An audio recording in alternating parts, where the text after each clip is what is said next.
Hello प्यारे बच्चों, कैसे हैं आप लोग। आई होप कि आप लोग बहुत ही मस्त और जबरदस्त होंगे। तो स्वागत है आप लोगों का एक और वीडियो में। तो आज की इस वीडियो में हम पढ़ने वाले हैं राउल्ट का नियम। क्या पढ़ने वाले हैं हम इस वीडियो में? राउल्ट के नियम के बारे में पढ़ने वाले हैं, जो कि आपके क्लास 12th का जो केमिस्ट्री है उसके जो सोल्यूशन नाम का चैप्टर है, बिलियन नाम का चैप्टर है, उसका एक महत्वपूर्ण टॉपिक क्या है हमारा, राउल्ट का नियम है। तो आज इसी नियम को अध्ययन करने वाले हैं कि राउल्ट का नियम क्या होता है और इसका फार्मूला क्या होता है, इसे हम देखने वाले हैं। तो देखिएगा, राउल्ट ने क्या बताया था कि जैसे देखिए हम लोग क्या पढ़े थे कि हमारे पास क्या है, कोई बिलियन है। ये क्या है? कोई बिलियन है। अब बिलियन जो है, जो बिलियन है, जो इस पे क्या होता है, वाष्प दाब लगता है। जो बिलियन है ये हमारा विलायक हो गया, इसमें कुछ मिलाएंगे, गैसें मिलाई जाएंगी तो बिलियन बन जाएगा। अब जो इसका वाष्प दाब है, तो वाष्प दाब क्या करता है, सतह पर संपूर्ण रूप से क्या करता है, चारों दिशाओं में दाब लगाता है। क्या करता है?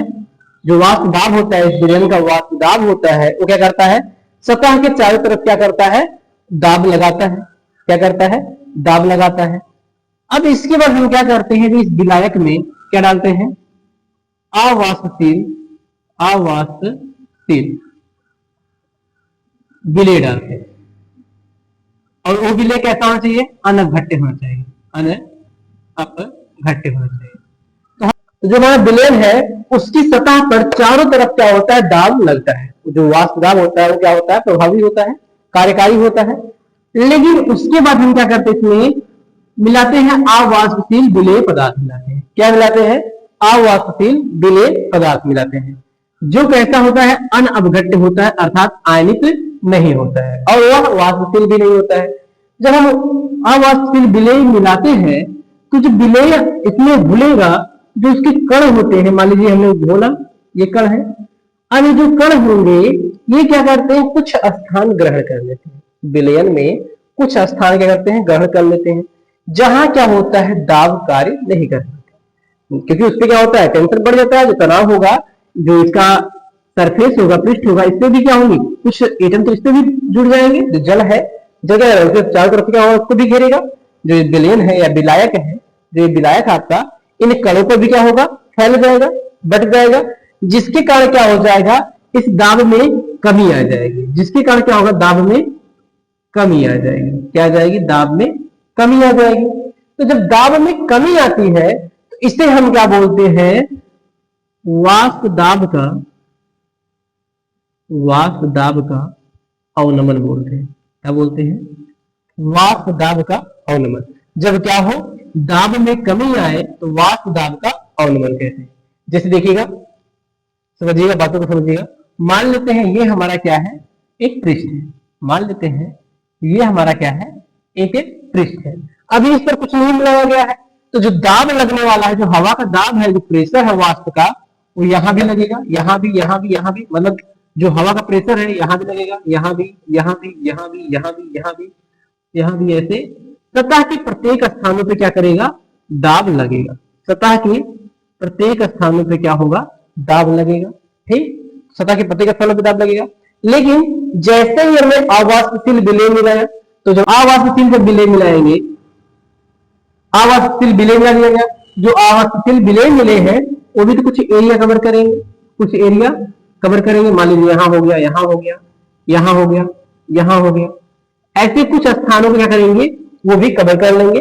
तो जो एरिया ग्रहण करेंगे, अब जो हमारा वाष्प दाब होगा, देखिए जो वाष्प दाब पूरी सतह पर लग रहा था, अब क्या जहां ये क्या है, एरिया घेरा गया है, क्या वहां वाष्प दाब लग पाएगा? नहीं, क्योंकि एरिया तो विलेय के पदार्थों द्वारा कवर कर ली गई। तो वाष्प दाब क्या होगा, कुछ यहां लगेगा, यहां लगेगा, यहां लगेगा, यहां, यहां, यहां, यहां, यहां, यहां, यहां। लेकिन जहां ये कवर कर लिए हैं, जो विलेय के कण है, जो अविलेय कण है, जो वो स्थान कवर कर लिए हैं, उनपे क्या होगा, दाब नहीं लग पाएगा। अर्थात पहले दाब ज्यादा था, पहले दाब ज्यादा था, अब दाब में क्या आ गई, कमी आ गई। दाब में क्या आ जाएगी, कमी आ जाएगी। तो जो ज्यादा दाब था, जब दाब में कमी आ जाएगी, उसे हम क्या बोलेंगे, वाष्प दाब का अवनमन बोलेंगे। क्या बोलेंगे, वाष्प दाब का अवनमन। जब वाष्प दाब में कमी आ जाए उसे हम क्या बोलेंगे, वाष्प दाब का अवनमन बोलेंगे। तो जो कमी हुई उसे क्या बोला गया, वाष्प दाब का अवनमन। अभी जो वाष्प दाब का अवनमन अर्थात जो दाब में कमी हुई, वो जो दाब में कमी होगी मतलब दाब का अवनमन, अवनमन। और जो हमारा पहले से इस विलयन का दाब था, जो ये ज्यादा वाला दाब था, दाब या शुद्ध दाब कह सकते हैं। क्या कह सकते हैं? शुद्ध दाब। जो पहले से दाब था वो और जो अवनमन दाब है वो, दोनों के अनुपात को हम क्या बोलते हैं? आपेक्षिक। आपेक्षिक आपेक्षिक अवनमन क्या कहते हैं? जो हमारा दाब में कमी आई है और जो पहले से शुद्ध दाब था, जो विलायक का दाब था, वो दोनों के अनुपात को क्या बोलते हैं? आपेक्षिक अवनमन बोलते हैं। तो ये दोनों चीजें समझ गए होंगे तो राउंड का नियम समझ जाएंगे। तो क्या बोला गया कि अवनमन क्या हो गया? दाब में कमी को अवनमन बोला गया। जो कमी हो रही है वो, और जो दाब पहले से था, पहले से जो दाब विलायक का था, उसके अनुपात को हम क्या बोलते हैं? आपेक्षिक अवनमन बोलते हैं। क्या बोलते हैं? आपेक्षिक अवनमन बोलते हैं। तो राउंड जो थे, राउंड ने क्या बताया कि जो आपेक्षिक अवनमन है, जो आपेक्षिक अवनमन है, आपेक्षिक अवनमन, जो हमारा आपेक्षिक अवनमन है, जो विलयन का आपेक्षिक अवनमन है, वो किसके बराबर होता है? विलय के मूल प्रभाज के बराबर। तो राउंड ने क्या बताया अपने नियम में कि जो हमारा आपेक्षिक अवनमन है वो क्या होता है? विलय के मूल प्रभाज के बराबर होता है। तो जो ये आपेक्षिक अवनमन आया है, इसी के बराबर क्या होते हैं? विलय के मूल प्रभाज होते हैं। उन्होंने क्या बताया कि आपेक्षिक अवनमन विलय के मूल प्रभाज के बराबर होता है। तो चलिए इसको हम मिटाते हैं और इसकी जो परिभाषा है उसे लिखते हैं। देखिएगा, तो राउंड का नियम क्या कहता है? जो राउंड का नियम है क्या हो जाएगा? किसी विलायक में कोई आवासशील अनअपघट्य पदार्थ घोलने पर विलयन के वाष्प दाब का आपेक्षिक अवनमन विलय के मूल प्रभाज के बराबर होता है। तो जो आपेक्षिक अवनमन होगा, आपेक्षिक अवनमन, अवनमन किसके बराबर होगा? विलय के मूल प्रभाज, विलय के मूल प्रभाज के। तो आपेक्षिक अवनमन क्या होता है?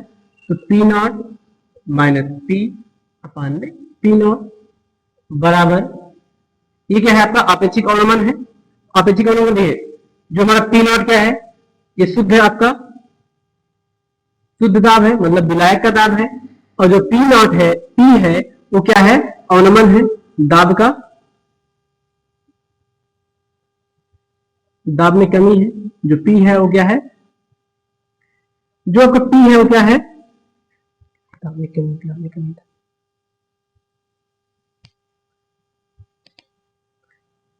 जो पी है ये क्या है? विलयन का वाष्प दाब है।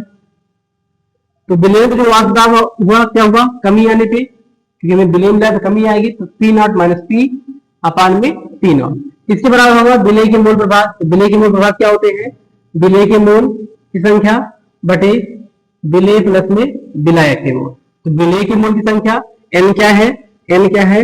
विलय के मूल है, विलय के मूल, और कैपिटल जो n है ये क्या है? विलायक के मूल, विलायक के मूल, विलायक के मूल। तो ये क्या हो गया? आपका राउंड का नियम हो गया।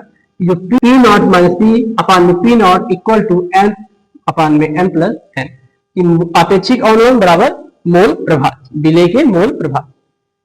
ये आ गया हमारा आपेक्षिक अवनमन बराबर विलय के मोल प्रभाज, जो राउंड का नियम है। यह नियम जो किसके लिए होता है? तनु विलयनों के लिए होता है। किसके लिए होता है? तनु विलयनों के लिए होता है। जो तनु विलयन होते हैं, तनु विलयन मतलब जो हमारा विलय है, तनु विलयन का मतलब क्या होता है? जो हमारा विलय है वो बहुत ही कम होता है, बहुत कम होता है। जो विलय है बहुत क्या होता है? कम होता है। जब विलय की मात्रा ही कम है तो उसके मोल की भी संख्या भी क्या होगी? कम होगी। इसलिए जो n प्लस m है ये किसके बराबर होता है? n के हो सकता है। यदि जो तनु विलयन है उसके लिए हम बात करें तो जो विलय होता है बहुत ही कम मात्रा में होता है। कम मात्रा का मतलब लगभग क्या होता है? 0 के बराबर हो जाता है। यदि हम इसको क्या कर दें? n के स्थान पे 0 रख दे, ना के बराबर मान, क्या हो जाएगा हमारा n बराबर n हो जाएगा। तो इसे हम और क्या लिख सकते हैं, हमारा P not minus P upon में पी नॉट बराबर क्या हो जाएगा, n अपान में कैपिटल N हो जाएगा, क्योंकि n प्लस n के स्थान पे क्या हो गया, n हो गया। देखिए इसको क्या लिख सकते हैं, P not minus P upon में P not equal to n बराबर क्या होता है, भार बटा अणुभार। कैपिटल N है इसलिए मतलब विलायक का भार बटा अणुभार। तो देखिए क्या हो गया, कैपिटल N के लिए कैपिटल W मतलब विलायक का भार बटा अणुभार। इसको और हम क्या लिख सकते हैं, P not minus P upon में पी नॉट। देखिए ये क्या हो जाएगा, W ऊपर चला जाएगा, स्मॉल W स्मॉल m गुणे कैपिटल M अपान में कैपिटल W। तो इसको हम रिटर्नो विलेन के लिए लिखे, ये भी हम इसे लिख सकते हैं।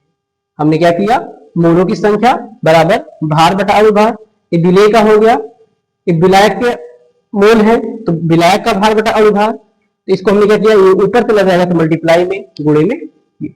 तो क्या लिख सकते हैं, जो आपेक्षिक अवनमन होता है वो भार दो विलेय के भार बटा अणुभार गुणे विलायक के अणुभार बटा भार के बराबर यहां भी कह सकते हैं।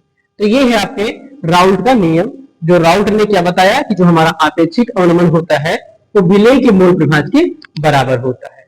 तो ये है आपका राउल्ट का नियम। आई होप कि आपको राउल्ट का नियम समझ में आया होगा।